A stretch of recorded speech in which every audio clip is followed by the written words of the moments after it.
اور ویسے جب حضرت جبرائیل آتے تھے انسانی شکل میں، وہ ایک بالکل دوسری شکل ہے۔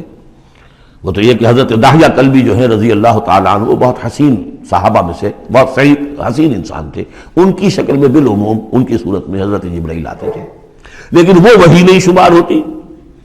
ہم نے سننا وہ حدیث جس میں جبرائیل آئے اور حضور نے فرمایا جبریل تھے جو تمہیں تمہارا دین سکھانے آئے تھے، لیکن وہ قرآن میں نہیں ہے، سننا ہے، قرآن نہیں ہے۔ البتہ یہ کہ حضرت جبرائیل کو ان کی اصل ملک کی شکل میں حضور نے اپنی ان آنکھوں سے 2 مرتبہ دیکھا ہے۔ ایک مرتبہ بالکل آغاز میں، جبکہ حضرت جبرائیل جو ہیں ایسے ظاہر ہوئے، حضور اتر رہے تھے غار حرا سے، جبل نور سے، تو آپ کو آواز آئی یا محمد۔ یہ پہلی وحی کے بعد جو فترت ہوئی ہے، کچھ عرصے کے لیے وحی رکی رہی، اس وقت واقعہ پیش آیا۔ آپ نے سامنے دیکھا، پیچھے دیکھا، کوئی نہیں، نظر کوئی نہیں آیا۔ پھر تھوڑی دیر آپ چلے گئے، شاید مجھے کوئی دھوکہ لگا ہے، ایسی میں نے سنا ہے، کوئی آواز نہیں تھی۔ پھر آیا یا محمد، پھر دیکھا 2-3 مرتبہ کوئی نظر نہیں آیا، تو کچھ خوف سا محسوس ہوا۔ تیسری مرتبہ یا محمد، تو اچانک حضور کی نگاہ اوپر اٹھی، تو حضرت جبرائیل فرشتے کی جو اصل شکل ہے اس میں وہ تھے افق پر، اور پورا افق بھرا ہوا تھا۔ تو اصل ملک کی صورت میں حضرت جبرائیل کو حضور نے اس وقت دیکھا، اور ایک دیکھا ہے پھر عند سدرۃ المنتہا، شب معراج میں، جب ساتھ آئے ہیں لے جانے کے لیے انسانی شکل میں تھے۔ کوئی سواری بھی ایسی تھی جس کو کہ براق کہا جاتا ہے، وہ بھی محسوس شے تھی، لیکن یہ کہ جہاں انہوں نے کہا 7ویں آسمان پہ جا کر کہ بس اب آگے میری گنجائش، اب آگے آپ کو اکیلے جانا ہے، اس سے آگے اگر میں گزرا میرے پر جل جائیں گے، بے سوز تجلا بے سوزت پرم، اگر یکسر منہ برتر پرم، اگر میں نے اب اس سے آگے ایک بال برابر بھی میں آگے بڑھا تو میرے پر جل جائیں گے، اب آگے آپ کا کام۔ اس وقت بھی وہ ان کی اصل شکل میں ظاہر ہوئی حضرت جبرائیل علیہ السلام۔ یہ بات اس لیے ضروری ہے کہ جیسے محدثین جو ہیں وہ اس کی تحقیق کرتے ہیں کہ حضور سے کس نے سنا، اس سے جو روایت کر رہا ہے کہ میں نے اس صحابی سے سنا جو تابعی ہے، آیا ان کی ملاقات بھی ثابت ہے کہ نہیں؟ تابعین کے طبقے کا ایک شخص وہ ہے کہ جس کی عمر ابھی 6 برس کی تھی کہ وہ صحابی فوت بھی ہو گئے، اور وہ کہہ رہا ہے میں نے ان سے سنا، تو پھر وہ حدیث جو ہے محدثین اس کو قبول نہیں کریں گے۔ وہ دیکھتے ہیں کہ لنک جو ہے مضبوط ہونا چاہیے۔ روایت ہے نا ان فلاں ان فلاں ان فلاں، حضور سے فلاں صحابی نے سنا، اس نے سنا، اس تابعی نے سنا، یہ لنک جو ہے یہ ملاقات ثابت ہونی چاہیے۔ تو چونکہ جو حدیث اللہ ہے، یہ قرآن کیا ہے؟ حدیث اللہ، یہ حدیث ہے، احسن الحدیث اللہ الذی انزل احسن الحدیث کتابا متشابہا مثانیہ، یہ ہم پڑھ چکے ہیں سورہ زمر میں۔ اس حدیث کا یہ حدیث اللہ سے کس نے سنا؟ جبرائیل نے۔ جبرائیل سے کس نے سنا؟ محمد نے۔ تو ان کی ملاقات ثابت ہے۔ اصل ملکی شکل میں حضرت جبرائیل کا دیکھا جانا اس اعتبار سے بہت اہم ہے، اس لنک کو اسٹیبلش کرنے کے لیے اس کو یہاں پہ بیان کیا جا رہا ہے۔ ما ضل صاحبکم وما غوا، تمہارے یہ ساتھی ہے لوگوں، یہ محمد نہ بہکے ہیں اور نہ بے راہ ہوئے ہیں، نہ بھٹکے ہیں۔ وما ينطق عن الهوى، اور یہ جو کچھ کہہ رہے ہیں اپنے جی سے نہیں کہہ رہے، خواہش نفس سے نہیں کہہ رہے۔ ان هو الا وحی یوحی، نہیں ہے یہ مگر وحی جو ان کی طرف کی جا رہی ہے۔ علمہ شدید القوی، انہیں تعلیم دی ہے، سکھایا ہے اس نے جو بہت طاقتور والا ہے۔ یہاں حضرت جبرائیل ہیں جو مراد ہیں۔ علمہ شدید القوی، یہ قرآن کس نے سکھایا محمد کو؟ شدید القوی، ذو مرۃ، وہ بڑا زور آور ہے، فاستوی، وہ سیدھا ہوا، وہو بالافق الاعلی، اور افق اعلیٰ کے اوپر وہ محمد کو نظر آ رہا تھا صلی اللہ علیہ وسلم۔ ثم دنا فتدلی، پھر ذرا نیچے کو لٹکا، قریب آیا، فکان قاب قوسین او ادنی، اور پھر وہ اتنے قریب آ گیا کہ جیسے 2 کمانوں کا فاصلہ ہو یا اس سے بھی قریب۔ فاوحی الی عبدہ ما اوحی، پھر اس نے وحی کی اللہ کے بندے کی طرف جو وحی کی۔ وہ وحی کون سی تھی؟ وہ ہے اصل میں وحی رسالت۔ وحی نبوت جو تھی وہ تو شروع میں آ چکی، اس کے بعد یہ فترت ہو گئی تھی، کچھ وقفہ پڑ گیا تھا۔ شروع میں وحی جس سے کہ حضور کی نبوت کا ظہور ہوا ہے، وہ تو ہے اقرا بسم ربک الذی خلق خلق الانسان من علق اقرا وربک الاکرم الذی علم بالقلم علم الانسان ما لم یعلم. لیکن اب یہ سورہ مدثر کی آیات اس وقت نازل ہوئیں، یا ایھا المدثر، جب حضور گھر آ گئے اور پھر آپ نے اپنی اہلیہ سے کہا، خوف زدہ تھے، جو بھی منظر دیکھا تھا، ملک کی شکل، فرشتے کی شکل، اب وہ تو حضور ہی نے دیکھا جو دیکھا، ہم تو نہیں سمجھ سکتے کہ آپ نے کیا دیکھا. لیکن یہ کہ اس کے بعد آپ آئے، آپ نے کہا مجھے کمبل اڑا دو، لحاف اڑا دو، لحاف اوڑھ کر آپ لیٹ گئے، تو پھر وہ وہی یا ایھا المدثر قم فانذر وربک فکبر، اے لحاف میں لپٹ کر لیٹنے والے کھڑے ہو جاؤ اور خبردار کرنا شروع کر دو لوگوں کو.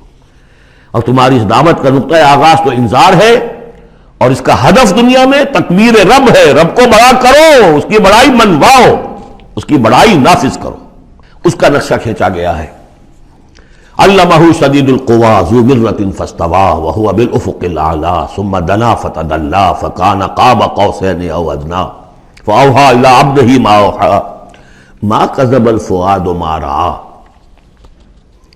جو کچھ انہوں نے دیکھا ان کے دل و دماغ نے اسے جھٹلایا نہیں. یہ نہیں کہا کہ نہیں یہ کیا ہے. دیکھیے ایسا ہوتا ہے کہ کوئی غیر معمولی سی بات آپ دیکھیں تو ایک شخص ہو جاتا ہے میں خواب دیکھ رہا ہوں یا حقیقت دیکھ رہا ہوں. آنچی می بیریم بیداریست تو یارم یا بے خواب.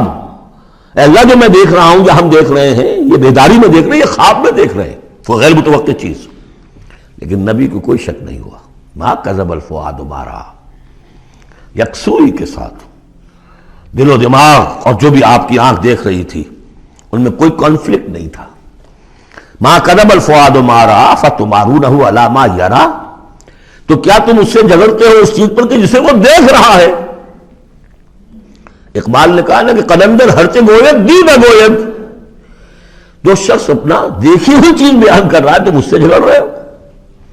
تمہارے لیے تو وہ ایک غیب کی خبر ہے، اس نے تو دیکھا ہے. افتمارونہ علی ما یریٰ وَلَقَدْ رَآهُ نَزْلَةً أُخْرَىٰ، اس نے تو ایک مرتبہ اور بھی دیکھا. کہاں دیکھا؟ عند سدرۃ المنتہیٰ، شب معراج میں سدرۃ المنتہیٰ. کوئی بیری کا درخت ہے، وہ کیسی بیری ہے؟ ساتویں آسمان کی بیری. وہ آخری حد ہے، مخلوق کوئی اس سے آگے نہیں جا سکتی. اس سدرۃ المنتہیٰ، منتہا نہایت، حد، جہاں کی حد ہو گئی، وہاں تک حضور پہنچے ہیں سدرۃ المنتہیٰ تک. اندہا جنت الماوا، اور سب سے اونچی جو جنت ہوگی جنت الماوا وہ اس کے قریب ہی ہے، وہ بھی ساتویں آسمان پر ہے. یہ تو درجہ بدرجہ ترقی ہوتی جائے گی نا. پہلی ضیافت جو ہے، پہلی نزل جو ہے وہ تو اسی زمین پر ہو جائے گی. پھر جو ترقی ہوگی اپنے اپنے مدارج، اپنے اپنے مراتب، اپنے اپنے مقامات، اپنے اپنے ایمان کی گہرائی، اپنے اپنے اعمال صالحہ، اپنا اپنا انفاق مال و جان، اس کے حوالے سے درجے ہوں گے. اندہا جنت الماوا اذ یغشی السدرۃ ما یغشی، جبکہ ڈھانپے ہوئے تھا اس بیری کو جو ڈھانپے ہوئے تھا. اب تمہیں کیا بتائیں کیا ڈھانپے ہوئے تھا، تم نہیں سمجھ سکتے. دیکھیے کس طریقے سے اذ یغشی السدرۃ، کوئی انوار الہیہ کا کوئی ایسا نزول ہے وہاں جو زبان سے ادا نہیں ہو سکتا. کوئی الفاظ نہیں ہے کہ جو ان کی تعبیر کر سکے. اس پر انوار الہیہ کا کوئی نزول ہے. اذ یغشی السدرۃ ما یغشی، جبکہ چھایا ہوا تھا اس بیری کے اوپر جو چھایا ہوا تھا، جبکہ ڈھانپا ہوا تھا اس بیری کو جس نے ڈھانکا ہوا تھا. ما زاغ البصر وما طغی،